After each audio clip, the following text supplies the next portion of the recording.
ladies and gentlemen. I hope you're all having a great and wonderful day. Well, what we have here is a symbol of black fatigue. I've been wanting to talk about this for a while. I haven't got around to it, but finally I can. And I'm going to address all the things that are going on in the matter with this and the reality of what we have been dealing with, what white people have been doing this and stuff like that, and a lot of things that even that I have to go through because of this insanity here.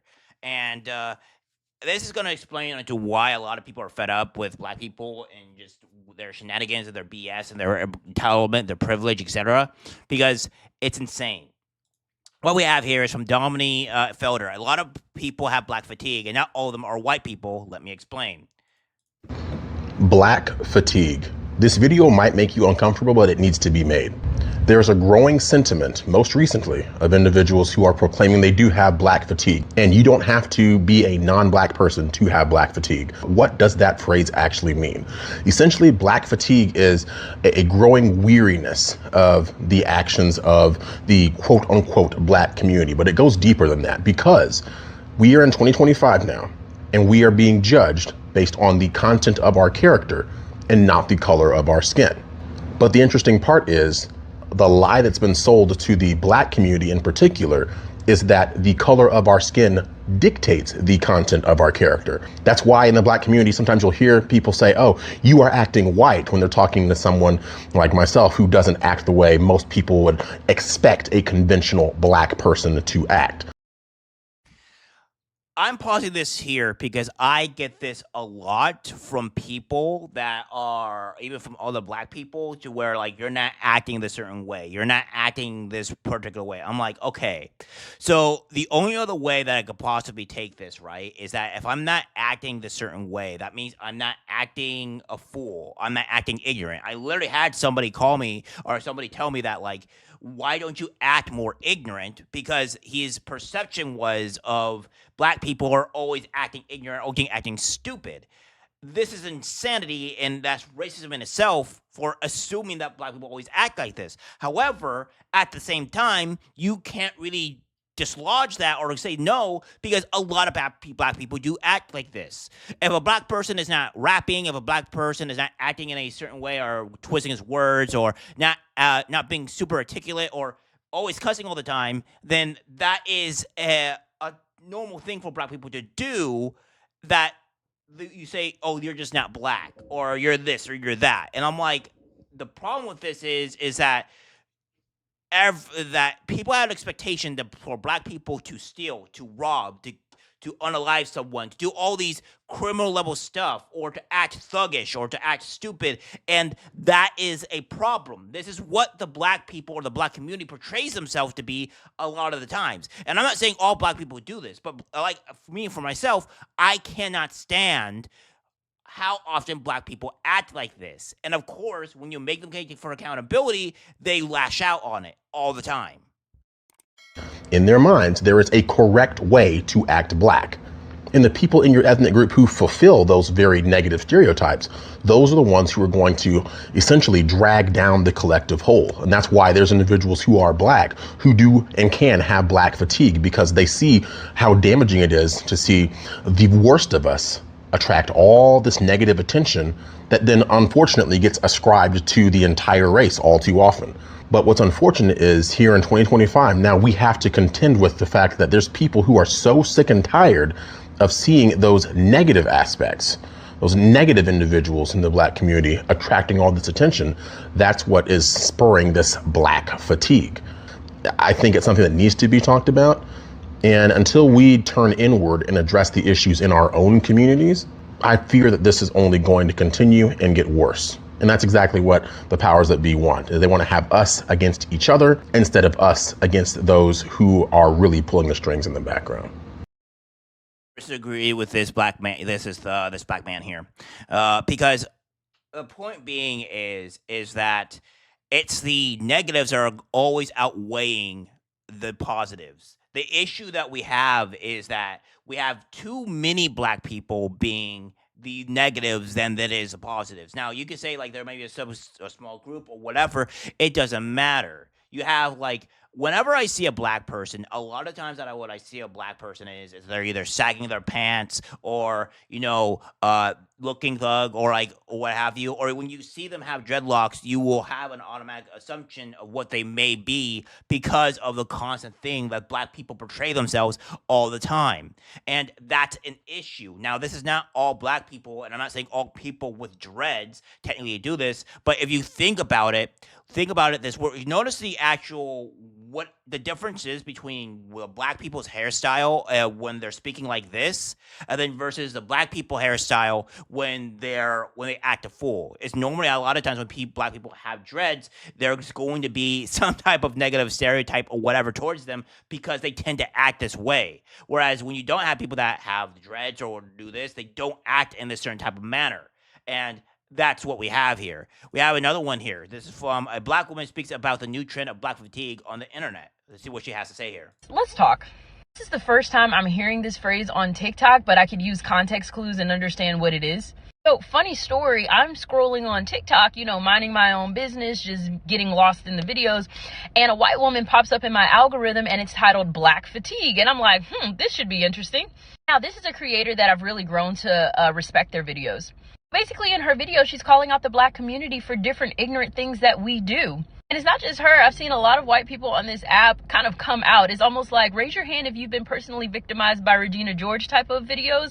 And that's what they're doing toward black people. Here's the thing.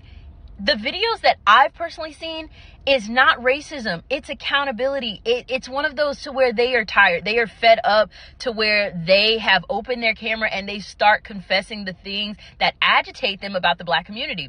And because we have gotten to that point, you know who I blame? The black community. I mean, for one, the actions that they are mentioning is clearly from the black community. Yes, and you see this with the Carmelo Anthony donations. You see this with a lot of the Democrats trying to put these black people into this higher standard of regard. Look at the video that I posted last time where there was a black woman that was literally wanting to go after the white African people that were immigrants because they were white. Like, what are we doing here? You can only blame the black community for this. And so many times, even with the people that I surround myself with, the black community or whatever with what we have, is that they'll still blame the white man for something that happened over 150 plus years ago, if not more, about something that white people today have no control over. So obviously white people are going to get very fed up and tired of black people acting constantly in a certain way, and then black people always blaming white people for things that they did not do. It's rightfully so for where white people are going to get fed up and tired of what black people are doing. Imagine for the past decade, if not more, always saying that you're racist, you're a hater, you don't like black people, you should be jailed, etc. For addressing certain things or seeing what these black people are doing, and white people are tired of it, and you cannot blame them for this. Why would I blame a white person after a decade of constantly saying that they're racist for pointing out some certain things that black people do, or maybe addressing this? Like, it's so tiring, and I cannot blame them for being tired of it. Black people in the comment sections are just like, this is racism, this is this, and this is this. I blame y'all. This is what happens when the black community cry wolf or cry racism in instances that's not racism, to where now we have a hard time knowing the difference between what is actually racism and what is actually accountability. We've allowed this to happen because we do not like being held accountable for some of the ignorance, some of the degeneracy, some of the just plain right foolishness that comes out of our community. We refuse to address it. And when we have people who address it, they are called coons. They are called like judgmental. And so now you have white people entering the chat and said, you know what? We're tired of it. We're tired of being called racist for holding y'all accountable to the ignorant things that's happening.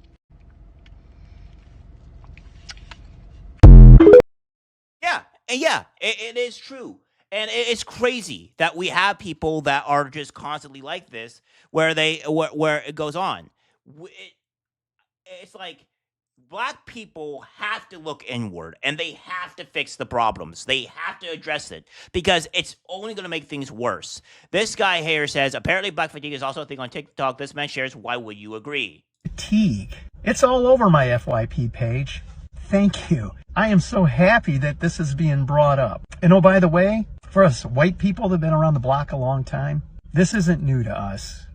We've been dealing with this for over 40 years. Here's my story. This is about 2015. I'm at Put-in-Bay. Put-in-Bay's on South Bass Island in Lake Erie. There's a bunch of bars out there. It's a great place for adults to go play. Think of Pat Daly, Mad Dog Adams. If you don't know those guys, think of Jimmy Buffett. I'm sitting on a bench on Delaware waiting for my wife, who's in a shop shopping. And at the time, the traffic is two ways. And I think I witnessed why it is no longer two ways. It's a Saturday afternoon. The island is packed. The traffic is bumper to bumper. These two guys going in opposite directions decide to stop and have a chat. Not for a couple seconds, not for a couple minutes, but I think it was around 10 minutes before people started to threaten them. But around the 5-minute mark, I'm just sitting there with my arms folded, just shaking my head. And I hear this voice. This is what's holding us back. This is why we're hated. And I turned around to see who had said it, and it was a black couple about my age. And then he looked directly at me and said, 30 years ago, I'd go down there, grab those idiots by their dreadlocks, and teach them a lesson their fathers never did.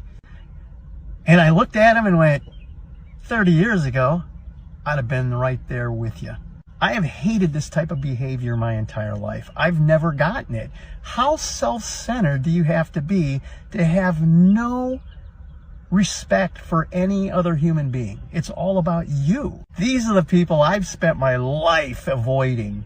But I had never thought about it from the black community side.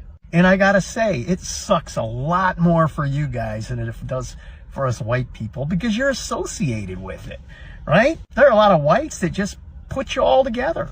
And it has slowed down the healing of this country. But seriously, 40 years ago, racism should have been over. Unfortunately, the Democratic Party has continued to fan the flames of racism to make money and to get votes. I'm so thankful that a lot of you are waking up to this. And again, I can't stress this enough. This isn't a black thing. This is a behavior thing. Some of my closer friends are black, and I love and appreciate them. And I'm very thankful that they have not allowed the crappy behavior out of some to drag them down. Well, I hope you're having a great day. Yeah, exactly. And it's exhausting because I can personally tell you, I am so sick and tired of the black behavior and the constant things that have been going on. When I do these black videos, it's not just because, like, I hate black people. It's because I want my culture, I want my people to do better. And the only way for them to do better is to hold them accountable for what they do. It is so embarrassing. It's like, I don't want to go out there and be like, oh man, this black guy over there, he's going to be a problem. Like, it's terrible. Black people don't want to be around other black people. That's insane. So we have to fix this problem. And the final video here from Rob Smith, he has something to say. This black fatigue is real. Everyone is tired of these two groups of black people. Black fatigue is real. Everybody is tired of black people, but it's two specific types of black people that everyone is tired of. Number one, everybody is tired of loud, ghetto, and ratchet, and violent, and mean, and angry all the time. Everybody is tired of them. Nobody wants to deal with them. Even other black people do not want to deal with these people. You know when you see them in public, you know when they're going to give you attitude at the CVS. Everybody knows it and they want to avoid it. The second group of black people that everybody is tired of is this sort of like fake black bougie intelligentsia who kind of like walks around telling everybody how they're supposed to think or speak or act when it comes to anything black. These are the most privileged black people in the world. These people have built enormous platforms and have so much money, and yet they are still perpetual victims all the time. And all they ever do is lecture white people about how to talk to or about black people, and then they lecture other black people if they don't talk or think or speak in ways in which they approve. Black fatigue is real. Everybody is so tired of both of these groups of black people that they don't know what to do. So yeah, black fatigue is real, and I got it. Yeah, and again, notice the hairstyle of these people. His hairstyle is more clean cut, more like mine. There's more hairstyles like this guy's hairstyle over here, or this woman's hairstyle, pretty black hair, non-ratchet, non-different colors, nothing crazy to see here. You have this here too. This man is either bald, has clean-cut hair. But go look at somebody that has dreads and then go look on how they act. Now, obviously, this is not a true example, but when you see people have a certain hairstyle when it comes to black people, you end up thinking a certain way. And it's okay to think that because normally when you have these interactions with these type of people, they act this type of way. And my family, where I have discovered where they are, they have very similar hairstyles to either this young lady here or my hairstyle. Because at a certain point you grow up and mature and get past this type of stupid hairstyle. So yes, obviously it is what it is. Not every black person acts like this, but like I said, we need to find a way to shut it down. We need to find a way to get rid of this because the insanity here is crazy. We need to fix our culture. I've been saying this for years and years and years that this needs to be fixed. I don't like associating with the black culture or black people in general because of these type of people, because of these type of black people. And I also really enjoy that this has been brought up because we need more of this to be outspoken. We need to talk more about this. I don't think this is racism. Well, I wholeheartedly don't think it's racism. I think people are tired of what black people are acting, tired of white people being always being the victim, white privilege this, racist that, coon this, etc. And this is what to be expected from black people when they're entitled and bad. It's just obnoxious and people are tired of it. All right, guys, that's it for the video. Like, subscribe, share. As always, take care, my friends.